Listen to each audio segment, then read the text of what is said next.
What is going on, everybody? This is GC Performance here, back with another video. If you guys have been following this channel, you guys just knew that I actually did a video on this bike right here. This is the 2020 S-Works Epic in that gray color, the Dove Gray. And then I had a bunch of people ask me if they're going to do a 2021 or a comparison video side by side of the two. So I'm going to go ahead and just go over the actual differences between these two bikes on here. So for these bikes, as you can see when staring at them side by side, the 2021 has a little bit more rake on it, and the 2021 is going to be on the right, the 2020 is going to be on the left. So here on the 2021, this is a medium, that's a small, and the 2021 you can see has a little bit more of a rake on it. And I'll just kind of go over some pinpoint features that Specialized is listed on their website. For the 2021, it comes with a new brain platform. They redesigned the frame. They added this carbon linkage right here. This is a full matte carbon piece of linkage right there as well. And they changed the rake on the fork. That's the biggest thing about it. So the frame alone, they're saying that it's 100 grams difference frame to frame from 2021 to 2020. So it's gonna be 100 grams lighter of a frame. They increased the stiffness in the rear triangle by 15%. So that way you don't feel like there's a loose end when climbing. You get much more lateral stiffness when climbing the bike as well. Also the brain platform they redesigned completely. This is the old brain right here, which people were complaining that the inertia valve wasn't working as well. It sounded like a loud thud. You were getting a bunch of those, it wasn't being consistent. You were hearing a squishy noise after a while, and because of the fact that it wasn't big enough, so you were getting that noise, and there was nowhere for that impact to go, so it was blowing out the shocks and causing that seal, so that's why they're replacing it. On the new 2021s, they made it bigger. You can see that much bigger down there, and it allows that inertia valve to work better and more efficiently. Also with it, so you have the 100 grams that's lighter, 15% stiffness in the back, and then the fork on this bike, or the head tube angle. Head tube angle on here is 67.5, which is huge. It's one of the steepest, or one of the biggest raked out cross country bikes I've seen. I think Scott's like 68.5 or 68 somewhere. I think 68.5. So I mean, even from that, this is a 67.5 for a front rake, which is huge, with a 44 millimeter raked fork.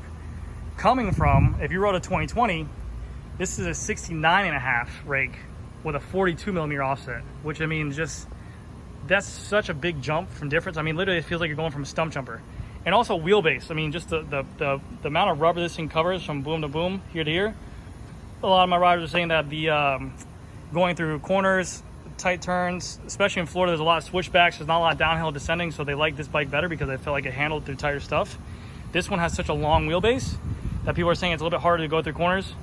Granted, I just think it's, mental. You can kind of get through that stuff. If you're a good enough rider to get through on that bike, you're a good enough rider to get through on this bike. It's not going to make that big of a difference. But yes, I can see where you're going. If you come from something like that that's so taut, aggressive, steep, that you're over the handlebars, and you come onto something like this that has much more of a rake on it, it's going to be different, yes. So a couple things on here. This is their chameleon color. So this is that matte green, purplish chameleon color. The S-Works logo is gloss. And then, like I said, you do get that carbon linkage right here, whereas on the 2020 model, this is all alloy. So this is not carbon fiber. That's one of the bigger changes on there. You have on this bike, you have a SRAM Quark power meter, 12-speed electronic SRAM Axis Eagle. You get their carbon fiber S-Works seat posts and a S-Works power saddle. You have a SWAT stem cap right here. So if you ever break a link on the chain or break a link while riding, you can replace it. That way you can get home safely. You have a S-Works carbon bar at 760 millimeters. And it comes spec'd with the SRAM level ultimate brakes with carbon fiber levers, and they're a 2-piston brake. This is a new and improved. This is gonna be their SRAM SID, or I'm sorry, RockShox SID SL fork. This is a newer version of what comes on the 2020. This is a alloy steer or alloy crown, alloy steer, no more carbon. But you can kind of see it kind of follow the step cast fork, much more narrower, and difference right there. It does come brain equipped as well, so you can turn the brain on or off right here. I'll show you this guy at the front. So you can have it, right now it's on, or you can fade it off.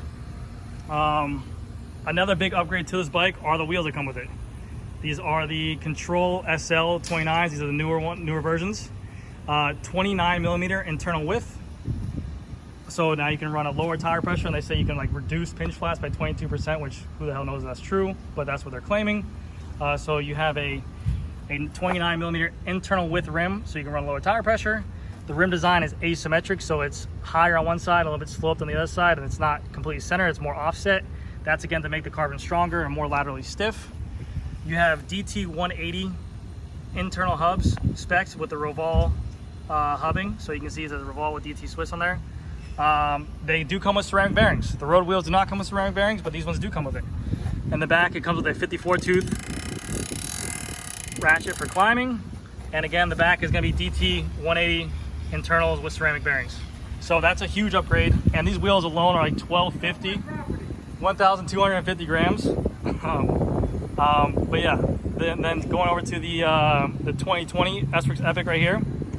The main differences in this one are, this one comes with a 69.5 degree rake with a 42 millimeter fork, and this is their old SID Ultimate fork. It does still have the brain platform on here. Right here, you know, same cartridge, same kind of change out. You can turn it on or off, but this fork looks much better because I think the fact of you have a gloss carbon crown, you have a carbon steer. Somehow it still weighs in heavier. I don't know how, just like how the Stepcast 42 fork is lighter than these by Fox. But yeah, it's it.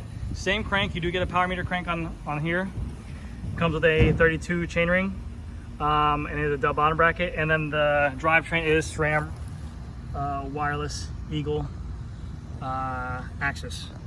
S-Works seat post on the rear, S-Works power saddle on the top, same S-Works bar, 760 millimeters, and you get the same SRAM level ultimate brakes with the carbon lever and the same SWAT tool right here as well.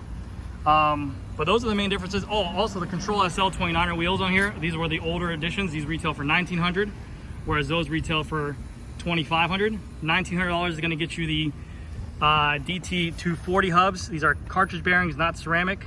They do come with a 54 tooth ratchet, so you can hear this right here. It is a 54 tooth ratchet, but it is cartridge bearings. The internal width on here is 23 millimeters compared to the 29 millimeters on the new wheels. So 23, 29, and these are not asymmetric design. You can kind of see they come up to a roundness. But yeah, that's the main differences on these guys. Let me know what you guys think down in the comments below. The brain was the biggest thing, I'm not gonna lie. The brain platform on this new bike, when I ride it in the store, just at a normal weight, not even set for me, it feels a lot more stiff, and it does feel like it's gonna take the bumps a lot better. It handles it much more. Whereas this feels on the 2020, I'm just gonna say it as is, because I worked on them, and I have to deal with them, and they're gone. It's not like I'm selling this bike anymore. When you ride this bike, you used to feel like you're on top of a platform until you actually hit a bump and it pushed through it. It wasn't as nice as it was, and once you hit that platform, you started going through it, it just kind of felt bouncy-ish. Whereas on this one, just riding around through the store, up and down the grass, wherever, you know, up and down curbs, it feels much more stiff in sound and doesn't actually give way on any little bump. It feels like it's more, you're more in sync. It comes with a new tune on the shock as well. It says like an RX tune, but you can definitely notice they did some work on the shock. Haven't had any issues with it yet. Hopefully won't get any issues with it. These are all just claims that they're making, but hopefully, you know, with these new shocks, I don't have any issues, because that was a big pain in the butt. But Specialized is great with warranty as well. If you do run into issues, they'll take care of it, no problem. So that's my video, guys. Let me know down in the comments below what you guys think between the two of them, if you liked them, if you hated it. If you guys are new to the channel, please leave a like, comment, and subscribe. If you guys want to see any more comparison videos, please let me know, and I will do comparison videos on any bike you guys ask me for, as long as I have the two in stock in store to do, because it's not hard for me to do. But yeah, let me know what you guys think. Do you guys like the new 2021 model, or do you prefer to stay with the 2020? I have a lot of customers who are on the 2020 who do not want to get off it because of the fact they said that it's redundant. They don't feel like they need to. I mean, unless a shock, but Specialized is kind of still taking after that shock. So let me know what you guys are thinking on that aspect of it.